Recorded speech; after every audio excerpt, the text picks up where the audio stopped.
Ngayong araw ay narito tayo sa bayan ng Pila, Laguna, isang makasaysayang bayan na nakilala bilang isa sa mga pinakamahusay na napangalagaang heritage town sa Pilipinas. Ang sentro ng bayan ay diniklarang National Historical Landmark dahil sa mga sinaulang gusali, lumang plaza at mga bahay na sumasalamin sa mayamang kasaysayan ng lugar. Ang bayan ng Pila ay isang makasaysayang bayan. Mayaman sa kasaysayan, mayaman sa tradisyon, at mga marangyang pagdiriwang na may kinalaman sa pananampalatayang Katoliko. Isa sa mga pangunahing atraksyon dito ay ang simbahan ng San Antonio de Padua na itinatag noong ika-18 siglo at inilipat sa kasalukuyang lokasyon dahil sa madalas na pagbaha. Kilala ito sa matibay na arkitektura, pulang kampanaryo at mahalagang papel nito sa kasaysayan ng pananampalataya sa Laguna. Hello guys, good morning or good day. Today's vlog ay papunta tayo ngayon sa mismong loob ng bayan ng Pila, Laguna. Nakikita nyo yan, nasa harap kong yan, ang welcome arch ng Pila, ang napakagandang welcome arch ng Pila. Bagong-bago pa yan. So, pupunta tayo doon sa Pila. Pupuntahan natin yung kanilang simbahan. And the same time ay iba-vlog natin yung mga ancestral house nila doon. Maghahanap tayo ng mga ancestral house na pwede natin i-vlog. Well, itong Pila, Laguna, kung mapupunta kayo sa mismong kanilang bayan, ay aakalain mo para ka nasa sinaunang panahon, ng panahon ng mga Kastila. Kasi makapapansin mo yung mga bahay doon ay talaga namang sinauna. Classic na classic, panahon pa ng mga Espanyol. Ganun ang mga itsura ng mga bahay dito sa Pila, Laguna. Yan o. Dito na tayo sa mismong rotonda nila. Rotonda ng Pila, Laguna. At eto na ang kanilang downtown. Alright. At ito na. Mapapansin nyo guys, kapansin-pansin dito guys yung yung mga ancestral house nila. Tulad nito oh. Napakadami pa dito. Sabi ko nga kay Mario, dumaretso kami hanggang sa dulo. Makakita kami ng mga iba't ibang ancestral house dito. Yan o, tulad nasa kaliwa ko. Yan o, mga nasa kaliwa. Sa mga looban nito guys, napakadami pa. Ayan o. Oo, di ba? Meron pa dito ang castle. Hotel pala to. Aha. Puro ancestral house yan guys oh. Mga prominenteng pamilya siguro yung mga may-ari dito dati. Ang tulad nito oh. Yung iba dito ay nare-renovate na tulad yan. Sa baba merong drugstore. Yung ibang part naman ay yung mga kainan. Yan, tulad dito oh. Napakadami ditong pwedeng puntahan na ancestral house. Hindi ka na kailangan pumunta ng vegan. Ang dami dito oh.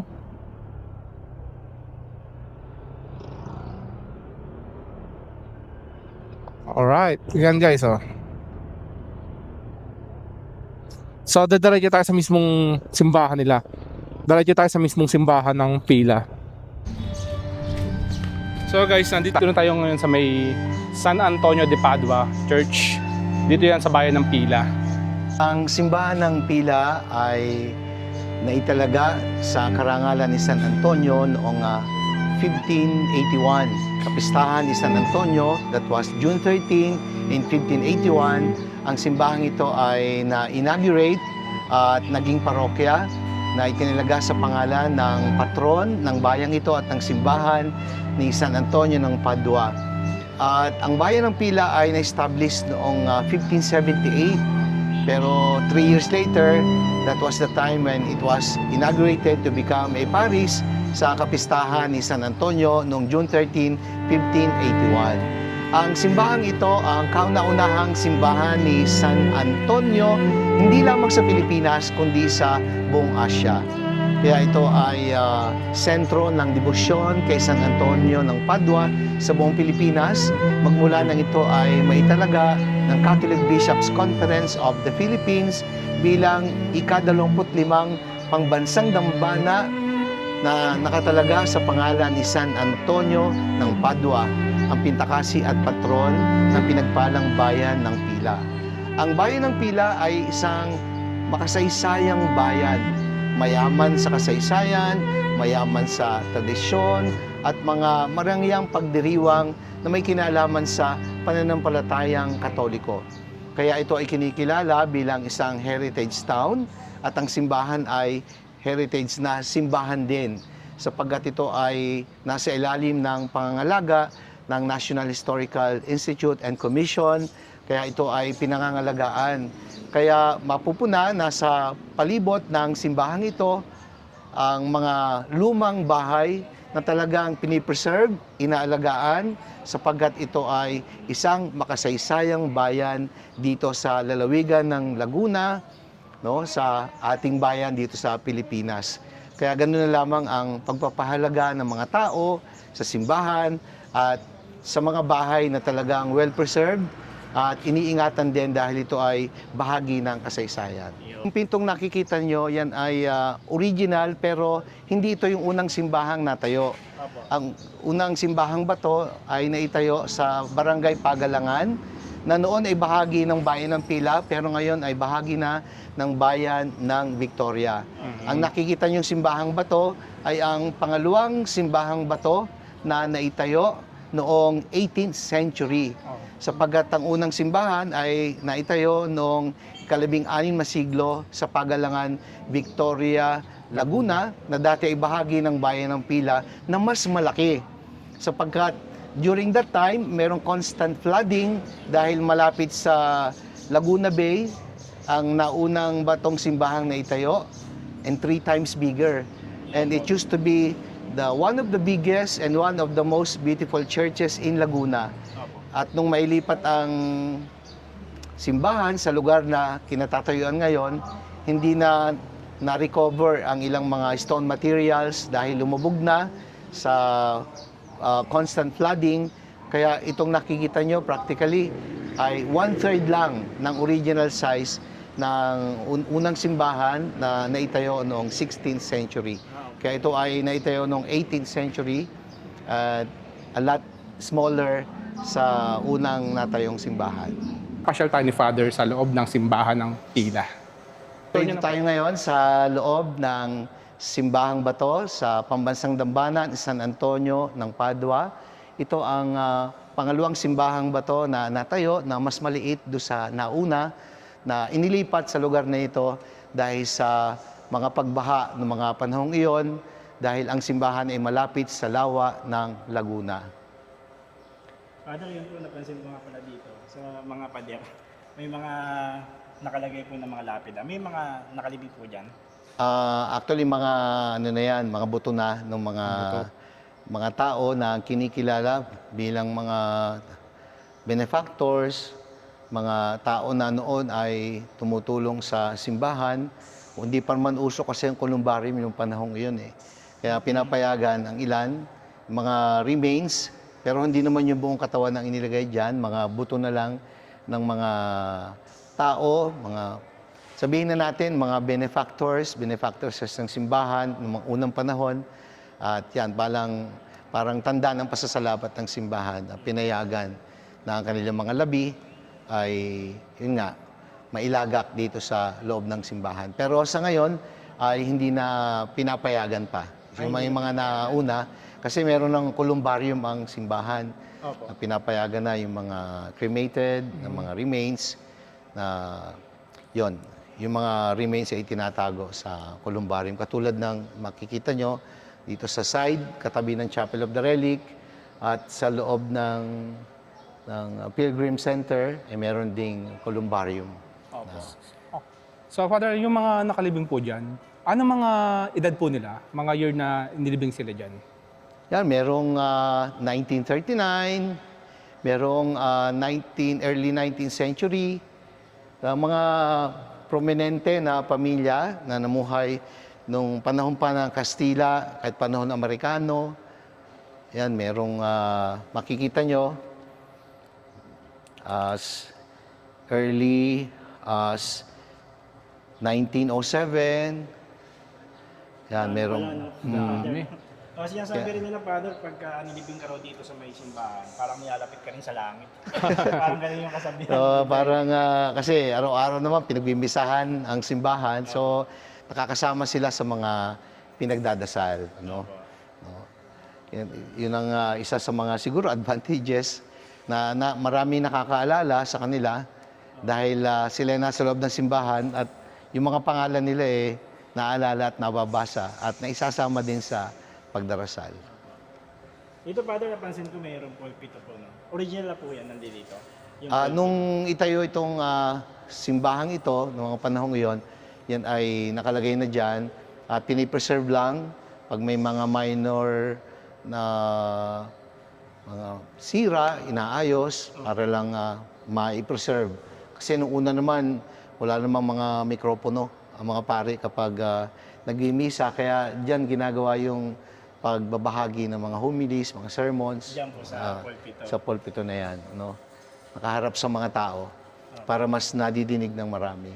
So yan ay very common na makikita nyo sa mga lumang simbahan na naitayo noong panahon ng mga Kastila.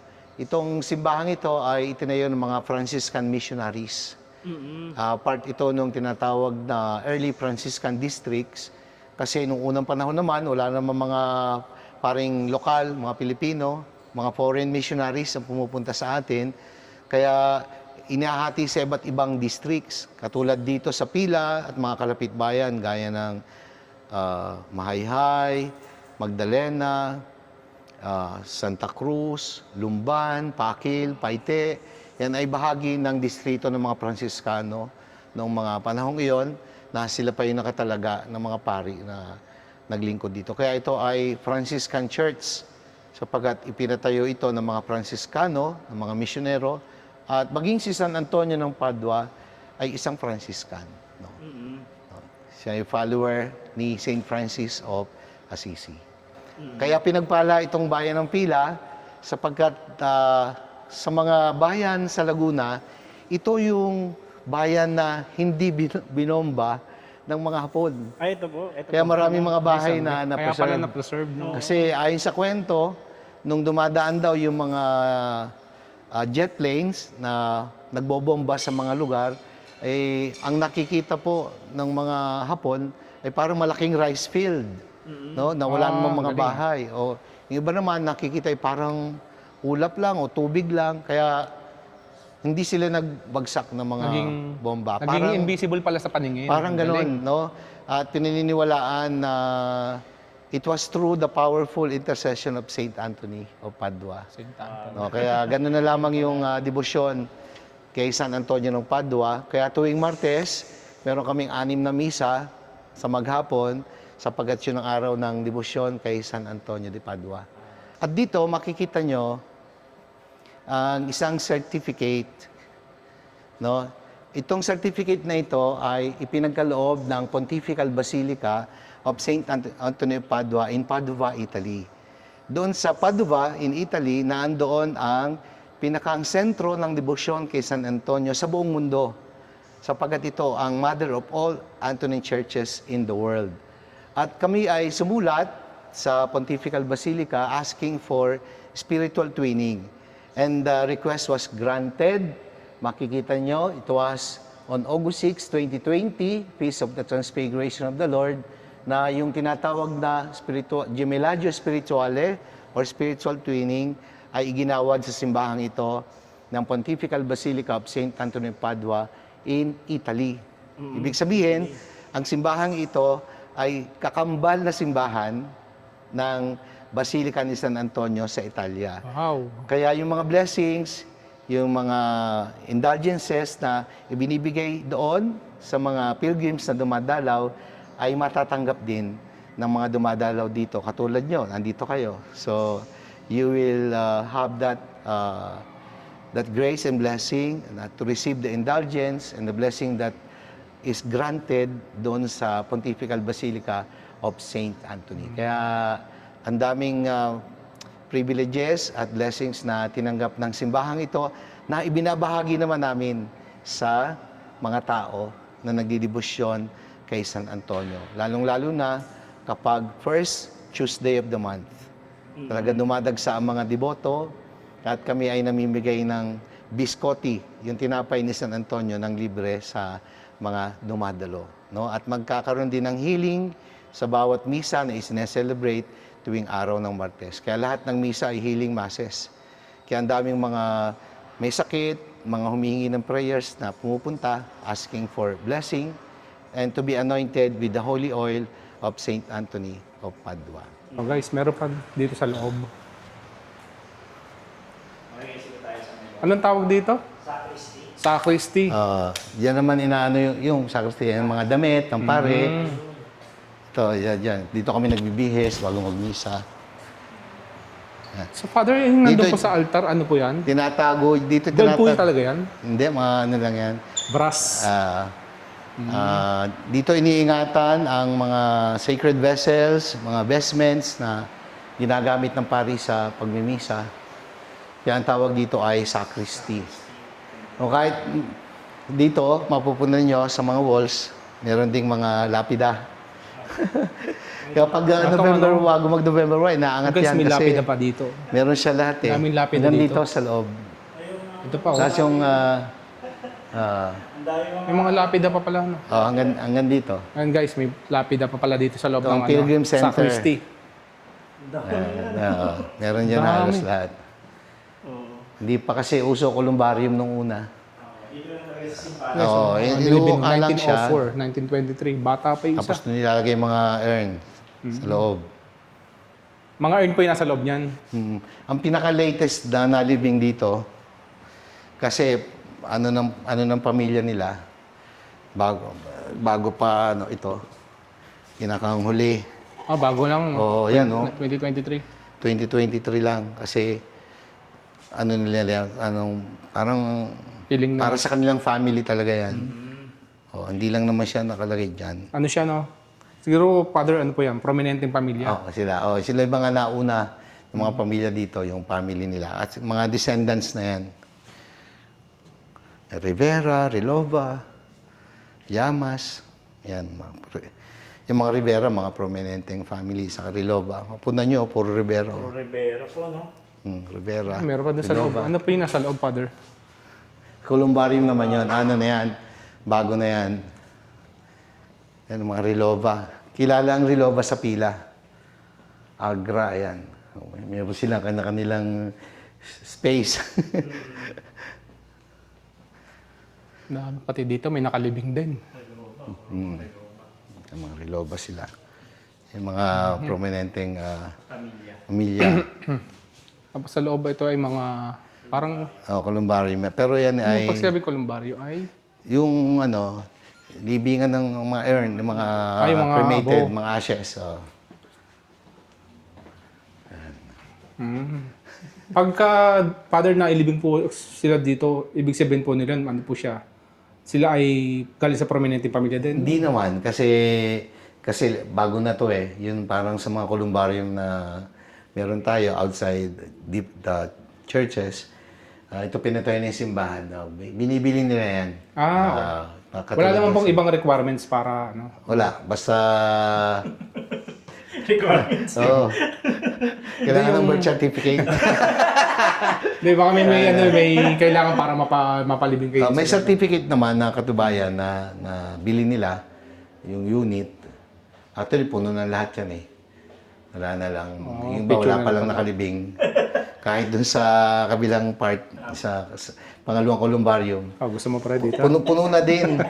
Ang bilis nga mapuno eh. Oo, ibig sabihin po pa.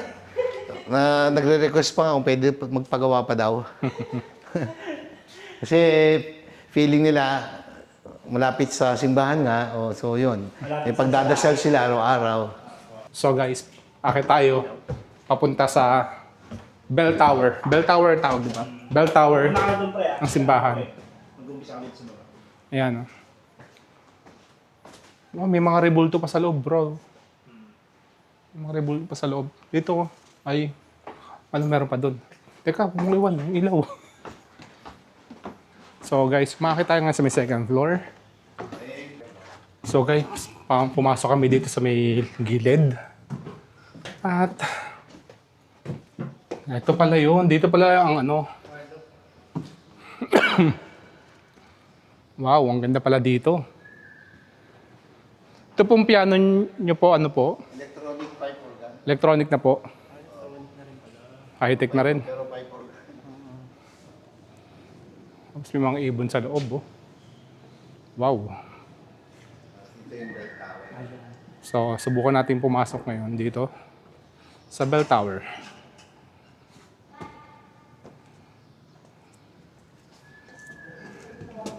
Ayan.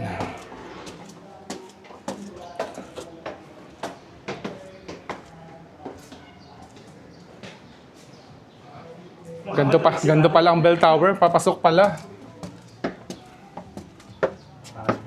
Mas pala dito. Sarado. Pero meron dito para... Kasama pa rin natin si Father. Pinawisan na po si Father. Ito po ang ano, bell tower nila. Yan. Yeah, sorry. Ay, Punta ko dyan. pinayagan ako dito, umakyat dito sa may bell tower ng simbahan ng Pila. Medyo mauuntog lang ako. So guys, ito palang bell tower nila, oh. Meron ditong tatlong bell. So pasok tayo dito. Mapapansin nyo guys, meron siyang tatlong bell. Mechanical na pala siya, no, Father? Mechanical na. So wala na yung mano-mano na mahatak. Ano na yung control sa may isa. Ah. Ano yung inaano yung mga diyan, no? Yung bats. May, ano po to ng bats? Sinakain ng mga paniki. Yan, no? Bunga na ano, palisa. Yun pala. So ito po yung electronic mechanical na church bells na pinagkaloob po ng Lina family, specifically na yumaong si Sir Albert at ang kanyang wife na Ma'am Sylvia Lina bilang tulong po sa simbahang ito sapagkat dito po siya nag-aral sa St. Anthony Academy ng high school. Kaya bilang pasasalamat, ang pamilya Lina po ay nagkaloob ng mga bells na to na yan, nakikita po ninyo. At kami po ay lubos na nagpapasalamat. Galing pa po yan sa Europe at siya rin po yung nag-donate ng church bell sa Manila Cathedral. Purong tanso po to, no, Father? Oh, yes, yes. Tatlo po siya. Yung tatlo po na yan, magkakapares po ng tunog o Magkakaiba siya. Oh, ito medyo bass yata to. depende sa patay. Pag patay, iba ang tunog eh. Pag glory to God sa misa, papuri sa Diyos, iba din. Masigla. Pag entrance ng misa, pag simula ng mass, tumutunog din ng bells. At tuwing 3 o'clock, 12 noon, saka 10 o'clock ng gabi, 6 a.m., yan, Angelus, tumutunog ang bells. Wow. Digitally controlled na. So, merong system na sa sacristy. Kahit wala nag-ooperate, automatic na siya. Automatic na. May oras, nakaprogram po yung oras. Nakaprogram ang Lalo oras. siguro pag Sunday Mass na po. Oo. Pero may time na po naman siya na nasira na rin siya. Tinamaan ng yung system tinamaan ng kidlat. Talaga So, po.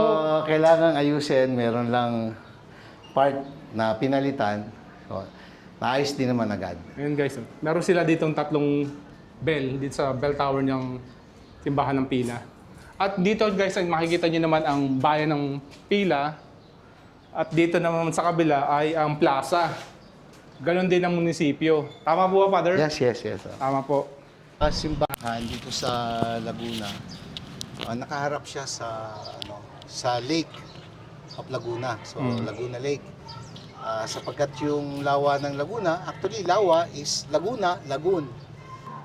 Doon kinuha yung pangalan. Kaya mga missionaries, nagsimula sila sa lawa. So by land, naglakad sila.